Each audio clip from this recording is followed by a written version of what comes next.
T'écoutes Think with Farah, épisode 177, et aujourd'hui, on va parler d'une croyance très néfaste et très bullshit que tu entretiens peut-être. Mais je te rassure, il y a une façon très simple de lui couper l'herbe sous le pied, et je te raconte tout dans l'épisode du jour. Bonne écoute! T'es entrepreneur, t'as de l'ambition, mais t'as du mal à dépasser tes peurs et tes croyances limitantes, t'es au bon endroit. T'as envie de vivre une vie d'abondance, te libérer du regard des autres, assumer ta volonté de gagner de l'argent et incarner pleinement ta puissance. Et clairement, t'en peux plus du syndrome de l'imposteur, d'un mauvais rapport à l'argent ou de la peur de l'échec. T'es prête à gérer ton business comme un vrai business et pas comme un side project. T'es prête à ce que l'argent coule à flot dans ta vie. Moi, c'est Farah de Think with Farah, mentor, formatrice business et coach holistique. Chaque lundi, j'anime le podcast Think with Farah, notre rendez-vous pour que je t'aide à révéler ton plein potentiel, pulvériser tes croyances limitantes et bâtir un business vraiment prospère. Ma spécificité, c'est mon approche holistique. Je crois profondément que ton business, il pourra pas se développer sans toi. Ici, je t'accorde l'importance que tu mérites. On parle stratégie business, loi de l'attraction, bien-être, santé mentale, marketing, mindset. Tout ça au même endroit. Ah, et puis si t'es neuroatypique, c'est un espace inclusif pour toi. Je suis diagnostiquée TDAH, HPI et hypersensible. Neuroatypique ou pas, si t'es un être sensible et spirituel, je te comprends et je peux t'aider comme personne. Dans cet épisode, je vais faire référence à des cycles énergétiques que j'ai mentionnés dans mon épisode 160. Du coup, si tu l'as pas écouté, ça peut être judicieux pour toi de faire pause, d'aller l'écouter et de revenir sur celui-ci après. Aujourd'hui, j'ai envie qu'on parle d'un truc assez important en termes de mindset, d'attitude pour ton business. C'est le fait qu'en fait, oui, c'est censé être difficile. J'ai envie qu'on arrête un peu le bullshit. Comme quoi, avoir un business aligné, c'est toujours tout rose, tout lovey-dovey, ça se passe bien, c'est génial, c'est fluide, tout se passe toujours comme prévu, etc. Parce qu'en fait, c'est absolument pas vrai. Avoir des périodes où ça se passe comme ça, oui, et c'est ce que j'aborde dans l'épisode 160. Mais nourrir la croyance que c'est censé être comme ça tout le temps, c'est extrêmement dangereux parce que ça veut dire que tu vas baisser les bras plus vite. Et souvent trop tôt. Évidemment, si t'es déjà à la tête d'un business qui génère des dizaines de milliers d'euros par mois, ce que je vais te dire là, ça va un peu moins résonner. Parce que les moments difficiles pour pulvériser ton plafond de verre et passer certains caps de chiffre d'affaires, tu les as déjà vécus. Mais si t'es pas encore rendu là, écoute ce que je vais te dire. Quand on parle d'auto-sabotage, on parle de répétition, de patterns, de cheminement de pensée, d'attitude, de systèmes, d'émotions, de réactions, etc., qui sont le reflet de ton programme interne. En gros, ce qui se passe dans ton subconscient, c'est le reflet de tout ce que tu as pu observer dans ta vie, de tout ce qu'on t'a dit, de tout ce qu'on t'a transmis. Et avec ça, t'as un peu shaké le tout et t'as fait un beau cocktail qui est ton système de croyances et comment tu perçois le monde, comment tu vis les choses émotionnellement, comment tu crées tes pensées et donc ce que tu dis et ce que tu fais. Et naturellement, tu comprends que ça impacte aussi les résultats que tu as. Et ce qu'on comprend derrière ça, c'est que à la racine, qu'est-ce qu'il y a ? Il y a tes croyances. Et ce que je veux dire par le fait que c'est censé être difficile, au-delà du fait qu'il y a un cheminement qui est naturel, de tester des choses, de vivre des échecs, de les analyser, de passer à la suite, etc., etc., en même temps que tu vis tout ça, toi, t'as besoin de te transformer. T'as besoin de dire au revoir à tout ce système de croyances qui t'a amené jusque-là aujourd'hui, mais qui vraisemblablement ne peut pas t'amener au niveau supérieur parce que ça fait un moment que tu stagnes alors que tu as envie de passer au niveau supérieur, et si ton système de croyances actuel pouvait t'y amener, en fait il l'aurait déjà fait. Et ça, c'est une croyance qui fait un peu mal, parce que ça te fait regarder les choses en face et te dire qu'en fait, rien ne change si rien ne change, et si tu rentres pas dans ce cheminement de vraie transformation et de destruction, parce qu'il y a une destruction qui va avec, en fait, ta vie, elle changera pas. Parce que ton subconscient va rester au même programme et que, énergétiquement, tu vas vibrer au même niveau. Mais voilà, parce que on parle beaucoup d'alignement business, de bien-être, etc., on a envie que ce soit facile, on a envie que ce soit beau. On a envie de manifester ses objectifs avec un claquement de doigts. Mais on oublie qu'il n'y a pas de loi de l'attraction sans passage à l'action.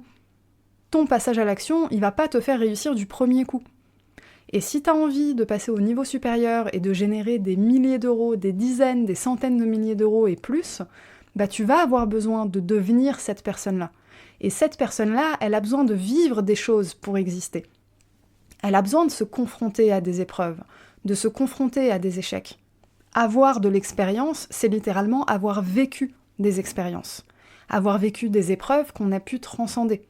Donc oui, forcément que si tu as envie de passer au niveau supérieur et de faire un méga saut quantique, comme on peut appeler ça, un bond de géant, c'est normal en fait que tu vois tout autour de toi s'écrouler et que tu aies l'impression que rien ne marche et que tu aies l'impression que t'as beau tout essayer, ça fonctionne pas. Là, j'ai envie de t'inviter à regarder les choses différemment et te dire que tu as une opportunité de transcender les choses et de te transformer. Mais pour ça, ça te demande, là maintenant tout de suite, d'incarner ta place de chef d'entreprise et d'arrêter de subir la vie. Il est temps de prendre les choses en main et de réaliser à quel point ton travail mindset, il va influencer absolument tout le reste. Parce que ton mindset, c'est littéralement ce qui précède ta perception des choses, comment tu les vis émotionnellement, comment tu penses et comment tu agis. Donc toutes les stratégies business que tu mets en place, que toi tu mets sur la base de peut-être des compétences business et peut-être ta créativité, en fait c'est pas exactement ça. Ce que tu es capable de mettre en place, c'est le reflet de tes expériences de vie et de comment tu les as transmutées, point barre. Parce que si tu regardes les solopreneurs qui ont réussi à monter des business à des centaines de milliers d'euros par an, des millions par an, etc., ils viennent pas tous d'école de commerce. Ils n'ont pas tous appris tout ce qu'il fallait auprès d'hommes d'affaires du CAC 40 et je sais pas quoi.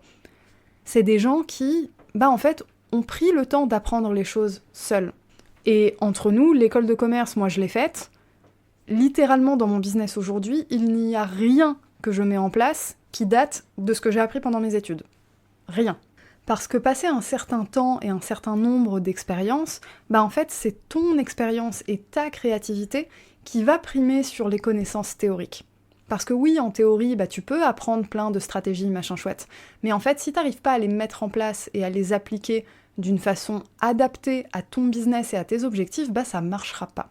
Le truc, c'est que voilà, il y a des moments où t'as peut-être envie d'aller chercher une solution rapide, parce que t'es fatigué, parce que t'as l'impression d'avoir déployé toute ton énergie, parce que aussi, parfois, t'as envie d'aller plus vite, parce qu'on vit dans un monde où tout doit aller vite. Sauf que pour passer au niveau d'après, tu dois switcher de positionnement dans ton business.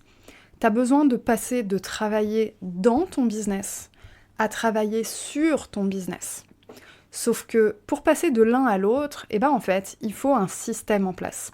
Il faut une structure, il faut une organisation, il faut une vision, il faut des ressources, etc. Et tout ça, ce sont les ingrédients d'un business prospère. Sauf que acquérir et construire ces ingrédients, ça prend du temps en fait. Prenons l'exemple de si tu es dans l'accompagnement. Peut-être que ta première mission, ça va être trouver ta clientèle. Ok. Mais ensuite, tu vas commencer à accompagner les gens et tu vas te dire « Ah tiens, en fait, je pense que je peux avoir plus d'impact si je change ma façon de faire. Donc peut-être que je vais me former sur telle méthode, peut-être que je vais me former sur tel outil, etc. » Comme ça, je vais améliorer du coup la qualité de mes prestations. Et du coup, je pourrais aussi diversifier mes offres et les vendre plus cher. Juste ce process-là, il prend du temps. Ensuite, du coup, c'est comment je me positionne, comment je vends ces nouvelles choses, à ce nouveau prix. Ah tiens, du coup, ça correspond plus exactement à la clientèle que j'ai dans ma communauté, il faut que j'aille chercher plus de monde. Comment je peux faire ?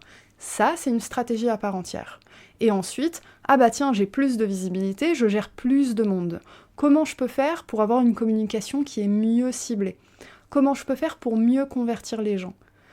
Tiens, ça c'est encore une stratégie à part entière.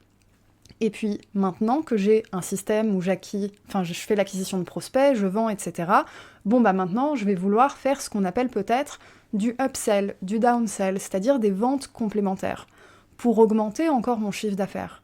Et pour ça, va falloir encore travailler ton écosystème d'offres, et puis travailler aussi ton mode d'organisation, parce que tu commences à avoir plus de clients. Comment tu les gères ? C'est quoi ton système en place pour quand même garder du temps pour toi, te reposer, etc. Tu comprends que tu peux pas passer d'un petit business à un business qui fait 100 000, 200 000, 300 000 par an avec la même attitude, le même mindset et les mêmes systèmes. Et si je te dis ça, c'est parce que moi, j'ai construit un business qui a généré 6 chiffres à l'année, je l'ai arrêté pour en redémarrer un nouveau, et je suis encore dans ce process-là. Parce qu'en plus des quelques exemples que je t'ai donnés, y a la vie perso derrière. Peut-être que ça va arriver à un moment dans ta vie où, comme moi, tu vas vivre des traumas, des épreuves, des décès, des maladies, des machins, des trucs, qui font que finalement tous tes plans sont perturbés. En fait, c'est comme ça, get over it. Ça va prendre un peu plus de temps que prévu, mais ça va marcher parce que tu vas continuer d'incarner ta place de chef d'entreprise. Et plutôt que de travailler dans ton business et d'être une petite main qui, entre guillemets, ne réfléchit pas, tu vas travailler sur ton business. Et là, tu vas prendre de la hauteur et réaliser qu'en fait, le fait que ça prenne du temps, en fait, ça fait partie du game et c'est normal. Et c'est sain et c'est solide à la seule condition que tu restes focus. Parce que si t'abandonnes à la moindre épreuve parce que t'as pas atteint tes objectifs et parce que ça se passe pas comme prévu, désolé, mais t'y arriveras pas en fait. Alors que si tu te dis que peu importe ce qui va se passer, en fait tu lâcheras rien, parce que tellement ça t'appelle, tellement ça te fait vibrer, tu sais au fond de toi que t'es fait ou faite pour ça, tu le sais. Tellement que parfois t'as même peur d'admettre la vision que t'as en tête, tellement elle te paraît grandiose. Si tu ressens ça là, c'est que t'es au bon endroit et qu'il faut pas lâcher. Même si tu le ressens pas tout le temps, même s'il y a des moments où t'y crois plus, même s'il y a des moments où tu te sens au fond du trou et tu remets tout en question, s'il y a quelques moments où tu te sens complètement on fire, où tu vibres de tout ton être, où tu as de la clarté mentale sur ce que tu veux, au point où même ça te fait peur tellement c'est grand, c'est que t'es au bon endroit et c'est que tu peux le faire. Mais que tu puisses le faire, ça veut pas dire que tu vas le faire en un claquement de doigts. Maintenant, il y a une vérité quand même, c'est que ça peut te prendre 10 ans, comme ça peut te prendre 2 ans. Ça peut te prendre 3 ans, comme ça peut te prendre 6 mois. Et ça, par contre, c'est une réalité. Mais derrière ça, il y a toujours la même chose. Est-ce que tu te donnes les moyens ? Qu'est-ce que tu mets en place concrètement pour changer ta réalité ? Parce que rien ne change si rien ne change. Donc si tu continues de mettre en place les mêmes stratégies, d'utiliser les mêmes méthodes, de vivre tes émotions de la même façon, de garder le même cheminement de pensée, en fait, rien ne changera. Alors que si tu décides de mettre en place de nouvelles choses, ça peut être des petites pratiques simples, pratiquer la méditation, faire du journaling, ou carrément te faire accompagner. Moi, j'ai un mastermind de 6 mois, il a démarré, il ouvre tous les 6 mois. Ça peut être te former sur une thématique très spécifique, parce que tu as envie de structurer ton business et tu sais que maintenant, tu es au stade où il va falloir maîtriser l'intelligence artificielle et les automatisations, par exemple. Peu importe le stade où tu es, je suis là pour te dire que tu peux passer au niveau d'après, et tu as besoin de passer au niveau d'après, parce que si tu es là, c'est que ça t'appelle.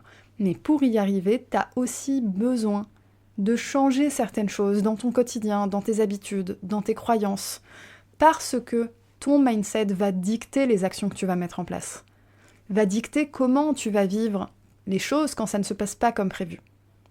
Est-ce que tu vas te dire « Allez, ça y est, j'arrête, c'est fini » ou est-ce que tu vas te dire « Bon, je laisse passer mes émotions et puis après je reprends les choses en main ».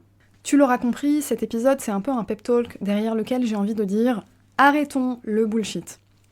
Parfois, c'est censé être dur parce qu'en fait, c'est une période où t'es en train de te transformer. T'es en train de laisser derrière toi des choses qui t'ont amené jusqu'ici mais qui ne te servent plus. Évidemment que c'est difficile.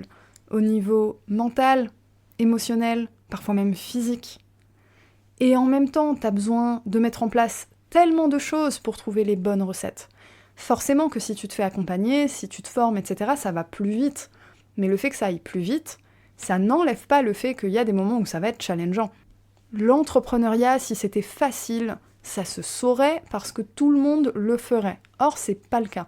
En créant ton business, admets une chose, t'es quelqu'un de totalement badass. Parce que ça en jette de passer de « je vais troquer mon temps contre un salaire parce que quelqu'un a décidé que je valais tant » à « je vais créer de la valeur, impacter le monde et récolter les fruits de mon travail à la hauteur de mes efforts ». C'est pas la même chose. Et quand je dis à la hauteur de mes efforts, attention à pas tomber dans le piège de « je travaille beaucoup donc je peux gagner beaucoup ». Ça marche pas comme ça. À la hauteur de mes efforts en business et en salariat, ça veut pas dire la même chose. À la hauteur de mes efforts en business, c'est tes efforts stratégiques, intellectuels. Rappelle-toi, pour réussir, pour passer au niveau supérieur, il faut que tu travailles moins dans ton business et que tu travailles plus sur ton business. Il faut que tu sortes de cette entité.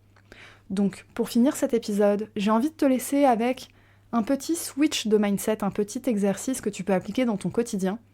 La prochaine fois que tu te surprendras à parler de ton business, ne dis pas « je fais ci »,« je prépare ça »,« je suis sur ce projet en ce moment ». Dis « en ce moment, mon business fait ça ». Mon business développe ceci. Mon business met en place cela. Parce que ton business, c'est une entité à part entière et tu as besoin de la détacher de toi pour lui permettre de grandir avec sa propre énergie et lui permettre de se détacher de ton programme interne que toi tu traînes depuis que t'es bébé. Essaye et tu verras à quel point ça change ta posture et à quel point ça va ouvrir le champ des possibles pour toi. On arrive à la fin de cet épisode. Si tu l'as trouvé utile, je t'invite à l'envoyer à tes amis entrepreneurs qui pourraient en profiter autant que toi. Partage-le en story, tag-moi @thinkwithfarah, comme ça je sais que t'as écouté l'épisode. Et puis je te dis à la semaine prochaine.